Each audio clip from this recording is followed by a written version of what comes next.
നമസ്കാരം മക്കളെ, നമുക്ക് പഠിക്കാം. കഴിഞ്ഞ ക്ലാസ്സിൽ നമ്മൾ ഊ എന്ന ചിഹ്നം പഠിച്ചിരുന്നു അല്ലേ? ഊ എന്ന ചിഹ്നവും തൊട്ടടുത്ത് അമ്മിന്റെ ഈ ഒരു ചിഹ്നവും കൂടെ ചേർക്കുമ്പോ എന്ന ശബ്ദം വരും. ഇപ്പൊ താ എഴുതി തായുടെ അടുത്ത് ഊ എന്ന ചിഹ്നം വരച്ച് തൊട്ടടുത്തായി അമ്മിന്റെ ശബ്ദത്തിനായി ഈ പൂജ്യവും കൂടെ ചേർക്കുമ്പോ എങ്ങനെ വായിക്കും? തും.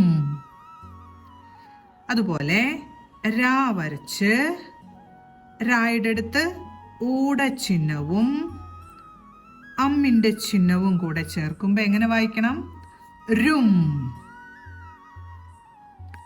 അടുത്തത് വാ വരച്ച് വായുടെ തൊട്ടടുത്ത് ഊ എന്ന ചിഹ്നവും അമ്മിന്റെ ചിഹ്നവും കൂടെ ചേർക്കുമ്പോ എങ്ങനെ വായിക്കും?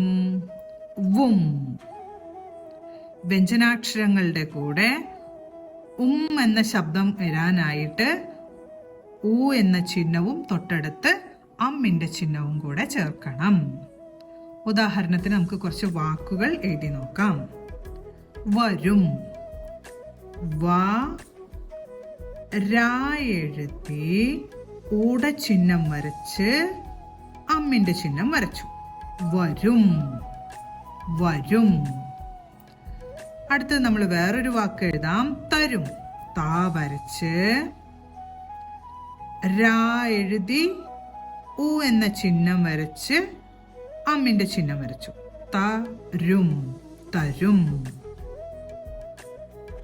അടുത്തത് കാണും എന്ന് എഴുതി നോക്കാം. കാ എഴുതി ആയുടെ ചിഹ്നം വരച്ചു.